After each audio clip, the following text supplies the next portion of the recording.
అందరికీ నమస్కారం. నేను Venkatarama Reddy, chairman Andhra Pradesh government employees federation. ప్రభుత్వం ఉద్యోగులకు ఎన్నికల టైంలో చాలా హామీలు ఇచ్చింది. ఆ హామీలు ఒక్క హామీ అమలు చేయలే. అంటే ఉద్యోగులకు ఇవ్వాల్సినవి ఏ రకంగా ఇవ్వడం లే. ఆర్థికంగా ఉద్యోగులు రావాల్సిన ప్రయోజనాలు ఒక డిఎల్ అయితే కానీ, ఐఆర్ అయితే కానీ, పిఆర్సీ కానీ, పెండింగ్ బకాయిలు కానీ ఇలాంటివి ఏవి చేయకపోగా ఉద్యోగులకు రెగ్యులర్గా రావాల్సిన ప్రమోషన్లు అలాంటి వాటిలో కూడా ప్రభుత్వం ఏమాత్రం పట్టించుకోకుండా నిర్లక్ష్యంగా వహిస్తూ ఉద్యోగులను ఇబ్బంది పెడుతుంది. ముఖ్యంగా అసెంబ్లీలో చూసుకుంటే, అసెంబ్లీలో ఉండే సెక్రటరీ అసెంబ్లీ ఉద్యోగులకు ఎలాంటి ప్రమోషన్లు ఇవ్వకుండా అన్ని రకాలుగా ఇబ్బంది పెడుతున్నాడు. అసలు అసెంబ్లీ సెక్రటరీ అపాయింట్మెంటే ఒక తప్పుడు అపాయింట్మెంటు. ఆ అసెంబ్లీ సెక్రటరీని అపాయింట్ చేసి ప్రభుత్వం ఇచ్చిన జీవో చూస్తే ప్రభుత్వం ఎంత నిర్లక్ష్యంగా ఆ జీవో ఇచ్చిందనేది అర్థమవుతుంది. ఎందుకంటే అతనికి ఇచ్చిన జీవోలో అంటే ప్రభుత్వం 2024 ఆగస్టులో జీవో ఇస్తూ ఆయనకు సంబంధించి జీవో ఆర్టీ నెంబర్ 288 ప్రకారం శ్రీ సూర్యదేవర ప్రసన్న కుమార్ గారిని అసెంబ్లీ కార్యదర్శిగా సెక్రటరీ జనరల్గా అపాయింట్ చేస్తూ ఉత్తర్వులు ఇచ్చింది. ఆ ఉత్తర్వులు ఏం పేర్కొనింది? ఆయన మాజీ సుప్రీంకోర్టు రిజిస్ట్రార్ అని చెప్పి పేర్కొనింది. ఆయన సుప్రీంకోర్టు రిజిస్ట్రార్గా నియామకం చెల్లదని ప్రపంచం అంతా, అంటే దేశంలో అన్ని మీడియా ఛానళ్ళు చెప్పినాయి, కానీ ప్రభుత్వానికి తెలియలే ఆ విషయం. ఆయన సుప్రీంకోర్టు మాజీ రిజిస్ట్రార్ని ఎట్లా పేర్కొంటారు? ఆయన అపాయింట్మెంట్ను క్యాన్సిల్ చేసి ఆయన మళ్ళీ ఆయన పేరెంట్ డిపార్ట్మెంట్ అయిన ప్రసార్ భారతికి పంపించింది సుప్రీంకోర్టు ఆఫ్ ఇండియా. అది కూడా లెక్కలేక తీసుకున్నా. అంటే ప్రభుత్వం ఏమాత్రం అంటే అతని సర్వీస్ పర్టికులర్స్ కానీ, అతని సర్వీస్ రిజిస్టర్ కానీ ఏవి వెరిఫై చేయకుండా అతను ఇచ్చిన ఒక రిప్రజెంటేషన్, ఒక బయోడేటాను పట్టుకొని అపాయింట్మెంట్ ఆర్డర్ ఇచ్చింది. ప్రభుత్వం సెక్రటరీ జనరల్ పోస్ట్ క్రియేట్ చేసినప్పుడు స్పష్టంగా అందులో ఏం చెప్పింది? జీవోఎంఎస్ నెంబర్ 10 ప్రకారం 2023లో ఇచ్చిన జీవో ప్రకారం ఎవరైనా అసెంబ్లీ సెక్రటరీ జనరల్గా అపాయింట్ చేయాలంటే ఆ వ్యక్తి దేశం అంటే పార్లమెంట్లో, లోక్సభలో సెక్రటరీ జనరల్గా కానీ, రాజ్యసభలో సెక్రటరీ జనరల్గా కానీ, లేదా వేరే రాష్ట్రాల్లో ఎక్కడైనా కూడా అసెంబ్లీలో సెక్రటరీ జనరల్గా పనిచేసిన వ్యక్తిని మాత్రమే నియమించాలని స్పష్టంగా ఆ పోస్ట్ క్రియేట్ చేసినప్పుడు ప్రభుత్వం పేర్కొనింది. ఇతను ఎక్కడే అసలు అసెంబ్లీ వ్యవహారాలకు ఇతనికి సంబంధమే లేదు, ఏ అసెంబ్లీలో పనిచేసిన వ్యక్తి కాదు. అలాంటి వ్యక్తిని తీసుకొచ్చి ఎట్లా అసెంబ్లీ సెక్రటరీ జనరల్గా అపాయింట్ చేస్తారు? దాంట్లో స్పష్టంగా ప్రభుత్వం ఏం చెప్పింది? అసెంబ్లీ సెక్రటరీగా నియమించే వ్యక్తికి అసెంబ్లీ పాలనా వ్యవహారాల్లో అనుభవం ఉండాలని చెప్పి ఖచ్చితంగా చెప్పింది. ఇతనికి అసెంబ్లీకి సంబంధించి ఎలాంటి ఎక్స్పీరియన్స్ లేని వ్యక్తిని తీసుకొచ్చి అసెంబ్లీ సెక్రటరీగా అపాయింట్ చేసిండ్రు. పోనీ అపాయింట్ చేసినప్పుడు దానికి అతని సర్వీస్ పరంగా అతనికి అర్హత లేదు, పోనీ ఎడ్యుకేషన్ క్వాలిఫికేషన్ అయినా ఉన్నాయని చూసింది ఆ ప్రభుత్వం. అది కూడా తెలియదు. అసెంబ్లీలో సెక్రటరీ కాదు, డిప్యూటీ సెక్రటరీ క్యాడర్ నుంచి, deputy secretary and above cadre, ఏ క్యాడర్లో అయినా ఉద్యోగులకు మా ఎంప్లాయీస్ కూడా ప్రమోషన్ రావాలంటే ఖచ్చితంగా లా డిగ్రీ పాస్ అయి ఉండాలి. డిప్యూటీ సెక్రటరీ అబోవ్ క్యాడర్కి, ఏ క్యాడర్కైనా కూడా అసెంబ్లీలో పనిచేయాలంటే లా డిగ్రీ కంపల్సరీ ఉండాలా. మళ్ళీ ఈయనకు, ఈ సూర్యదేవర ప్రసన్న కుమార్ గారికి లా డిగ్రీ ఉందో లేదో ఎవరికి తెలియదు. ఆయన పెట్టుకున్న రిప్రజెంటేషన్లో లేదు. ఆర్టీ యాక్ట్ కింద కూడా కొందరు అడిగితే అది పర్సనల్ ఇన్ఫర్మేషన్ మీకు చెప్పడానికి లేదని ఆర్టీ యాక్ట్ కింద అడిగిన వాళ్ళకి కూడా రిప్లై ఇవ్వలే. అంటే అసెంబ్లీ సర్వీస్ రూల్ ప్రకారం లా డిగ్రీ అత్యవసరమైతే అది ఉందో లేదో కూడా తెలియదు. ఆ సర్వీస్ ఎక్కడ ఆయనకి ఇచ్చిన అపాయింట్మెంట్ ఆర్డర్లో కానీ, ఆ ఫైల్లో కానీ ఎక్కడ లా డిగ్రీ ఉన్నట్టు లేదు. ఇది చూసుకోలే ప్రభుత్వం. అది పక్కన పెడితే ఆయన క్యాడర్ ఏంటి? ఆయన ప్రసార భారతిలో పనిచేసినప్పుడు ఆయన cadre news reader cum translator. News reader cum translator అంటే అసెంబ్లీలో కూడా ట్రాన్స్లేటర్ పోస్ట్ ఉంది. అసెంబ్లీలో ఉండే ట్రాన్స్లేటర్ పోస్టు సెక్షన్ ఆఫీసర్ కంటే తక్కువ కింది క్యాడర్ పోస్టు. అంటే సెక్షన్ ఆఫీసర్ కంటే కింది క్యాడర్ పోస్ట్ వ్యక్తిని తీసుకొచ్చి అసెంబ్లీలో అత్యున్నత స్థానంలో, అంటే అక్కడ ఉండే ఉద్యోగులందరికీ, సీనియర్లకు, డిప్యూటీ సెక్రటరీకి, జాయింట్ సెక్రటరీలు అందరికీ కూడా అధిపతిగా, అంటే హెడ్గా, బాస్గా ఒక సెక్షన్ ఆఫీసర్ కంటే తక్కువ స్థాయి వ్యక్తిని తీసుకొచ్చి అసెంబ్లీలో కూర్చోబెట్టిండ్రు.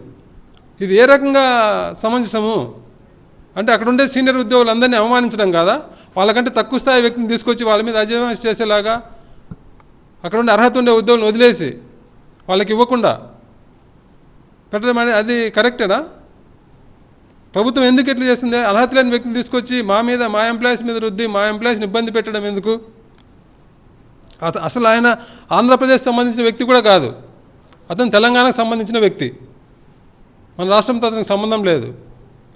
అలాంటి వ్యక్తిని తీసుకొచ్చి పెట్టారు. ప్రసార భారతి కూడా స్పష్టంగా చెప్పింది సుప్రీంకోర్టు ఆఫ్ ఇండియాలో ఆయన డిప్యుటేషన్ మీద పనిచేసిందని చెప్పి. కేవలం ఆయన సుప్రీంకోర్టులో పనిచేసిన కాలము డిప్యుటేషన్ కాలమే అని చెప్పింది. అలాంటిది ప్రభుత్వం జీవోలో ఆయన సుప్రీంకోర్టు రిజిస్టర్ అని పేర్కొనింది. అంటే వీళ్ళు ఏం వెరిఫై చేయకుండా ఆయన పాత హిస్టరీ ఏం చూడకుండా ప్రభుత్వం అడావిడిగా ఆయన అడగంగానే జీవో ఇచ్చినట్టు స్పష్టంగా కనపడుతుంది. పోనీ ఆయన ఇంత అడ్డగోలుగా తెచ్చుకున్నాడు, అన్ని నిబంధనలు అతిక్రమించి ఏమాత్రం అర్హత లేకుండా ఆయనకు పలుకుబడి ఉంది కాబట్టి, ప్రభుత్వంలో పలుకుబడి ఉంది కాబట్టి పదవి సంపాదించుకున్నాడు. సరే, తెచ్చుకున్నవాడు ఉద్యోగులను మా అసెంబ్లీ ఉద్యోగులను ఇబ్బంది పెట్టకుండా వాళ్ళని సమన్వయం చేసుకొని వాళ్ళతో స్నేహపూర్వకంగా ఉండి మంచి పని వాతావరణం క్రియేట్ చేసి వాళ్ళని కూడా కాన్ఫిడెన్స్లోకి తీసుకొని వాళ్ళ సలహాలు తీసుకొని బాగా పనిచేయచ్చు కదా. అట్లా చేయకుండా అసెంబ్లీ ఉద్యోగులందరినీ ఇబ్బంది పెట్టడం ఎందుకు? అసెంబ్లీ ఉద్యోగులు రావాల్సిన ప్రమోషన్లన్నీ ఆపడం ఎందుకు? మా ఉద్యోగులకి ఇవ్వాల్సిన ప్రమోషన్ పోయి అడిగితే మీరు సరిగ్గా పనిచేయరు, మేము బయట వాళ్ళని తెచ్చుకుంటా, నేను అవుట్సోర్సింగ్ వాళ్ళని తెచ్చుకొని పని చేసుకుంటా.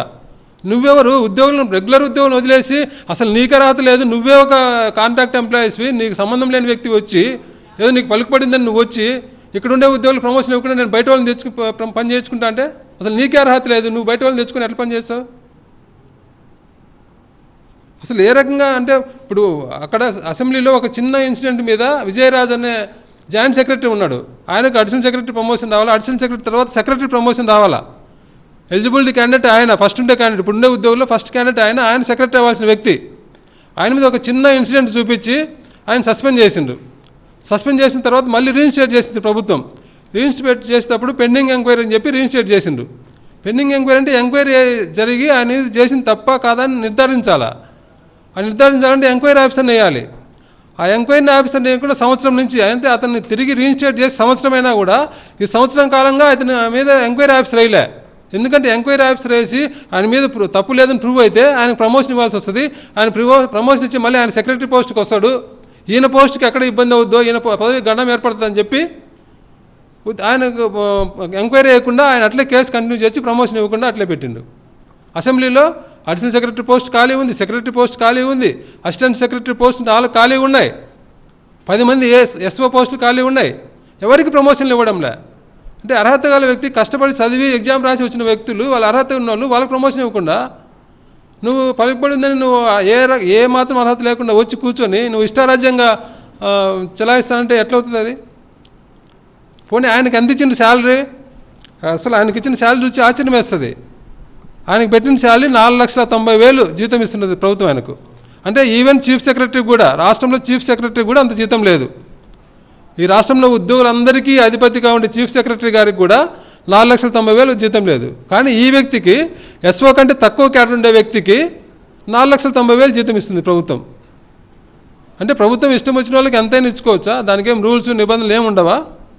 ప్రభుత్వానికి స్పష్టంగా నిబంధనలు ఉన్నాయి. ఎవరైనా ప్రభుత్వ ఉద్యోగి సర్వీస్ నుంచి వాలంటీర్ రిటైర్మెంట్ కానీ రిటైర్మెంట్ అయిన వ్యక్తిని మళ్ళీ సర్వీస్లోకి తీసుకుంటే, రీఎంప్లాయ్మెంట్ చేస్తే అతనికి ఇచ్చే శాలరీ గురించి స్పష్టంగా రూల్స్ ఉన్నాయి ప్రభుత్వంలో.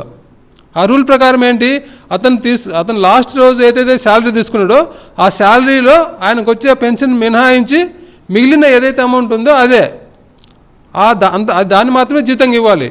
అంటే అతనికి వచ్చే పెన్షన్, ప్రభుత్వం ఇప్పుడు ఇచ్చే జీతం రెండు కూడా అతను రిటైర్ అయ్యే రోజు ఏదైతే శాలరీ తీసుకున్నాడో దానికి మించకూడదు. అది రూలు. కానీ ఈయనకు ఆ రూల్ ఏం లేదు. 4,90,000 జీతము. రాష్ట్రంలో ఏ ఉద్యోగికి ఇంత జీతం లేదు. ఈవెన్ సిఎస్ గారికి కూడా అంత జీతం లేదు. మళ్ళీ ఈయనకు అంత స్పెషల్ ట్రీట్మెంట్ ఏంటో మాకు అర్థం కాలే. అంత జీతంతో వదిలిపెట్టలే. ఆయనకు సిఎస్ క్యాడర్ ఇచ్చారు. సిఎస్తో ఈక్వల్ క్యాడర్, ఏదైనా ప్రోటోకాల్, ఎక్కడైనా ఫ్లైట్ టికెట్లు కానీ ఫ్లైట్లో పోవడానికి కానీ ఎక్కడైనా సిఎస్తో ఈక్వల్ ప్రోటోకాల్ సిఎస్ క్యాడర్ ఇచ్చిండు. అంటే ఎవరికి పడితే వాళ్ళకి ప్రభుత్వం అనుకుంటే ఎవరికంటే వాళ్ళకి సిఎస్ క్యాడర్ ఇస్తుందా? ఎస్ఓ కంటే తక్కువ క్యాడర్ వ్యక్తికి సిఎస్ క్యాడర్ ఇస్తారా? సిఎస్ క్యాడర్ ఎవరికి ఇస్తారు? సీనియర్ ఐఏఎస్లకు ఇస్తారు. సెంట్రల్ గవర్నమెంట్లో సిఎస్ క్యాడర్లు పనిచేసి రిటైర్ అయిన వాళ్ళు ఎవరైనా వాళ్ళకి రీఎంప్లాయ్మెంట్ ఇచ్చి అటు వాళ్ళకి ఇస్తారు సిఎస్ క్యాడర్. అంటే ఎవరు పడితే వాళ్ళకి ఎస్ఓ క్యాడర్ వాళ్ళకి కూడా సిఎస్ క్యాడర్ ఇస్తారా? అసలు ఆయనకు పోస్ట్ ఇవ్వడమే ఎక్కువ. అలాంటిది 4,90,000 జీతము సిఎస్ క్యాడరు. అంటే మీకు అనుకూలమైన వాళ్ళు అయితే ఇష్టం. అంటే ఉద్యోగులకు రావాల్సినవి, ఉద్యోగులకు కష్టపడి చదివి ఉద్యోగం తెచ్చుకున్న వాళ్ళకు ప్రమోషన్లు రెగ్యులర్గా హక్కుగా ప్రమోషన్లు రావాల్సినవి ఇవ్వకుండా మీకు నచ్చిన వాళ్ళకి ఇష్టారాజ్యంగా ఇచ్చుకుంటూ పోతున్నారు. ఇది ఎక్కడ న్యాయం? ప్రభుత్వం ఇప్పుడు ఈ అంశాలన్నింటి మీద మేము సిఎస్ గారికి రిప్రజెంట్ చేస్తున్నాం. సిఎస్ గారైనా దీని మీద దృష్టి పెట్టి న్యాయం చేయాలి.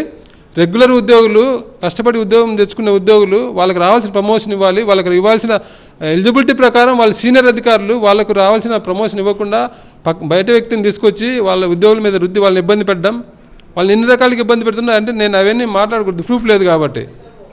ఉద్యోగులు సీట్లో ఉన్నారా లేరా అని ఒక ఇద్దరు ఆఫీసర్లను, ఒక డిఎస్ను ఒక ఏఎస్ను అపాయింట్ అంటే ఒక ఇన్స్పెక్షన్ లాగా రోజుకు 2 సార్లు ఉదయం పోయి సాయంత్రం పోయి ఉద్యోగి సీట్లో ఉన్నాడా లేదా, పక్కన వాళ్ళతో మాట్లాడుతున్నాడా, పక్కకు పోయిండా, ఇవన్నీ చూడడం. ఈ రకంగా చాలా రకమైన ఉద్యోగులు చాలా సఫికేషన్ ఫీల్ అవుతున్నారు అసెంబ్లీ ఉద్యోగులు. కాబట్టి ప్రభుత్వం ఇప్పటికైనా దృష్టి పెట్టి, ముఖ్యంగా సిఎస్ గారు ఈ అంశాల మీద ఆయనకు రిప్రజెంటేషన్ ఇస్తున్నాం.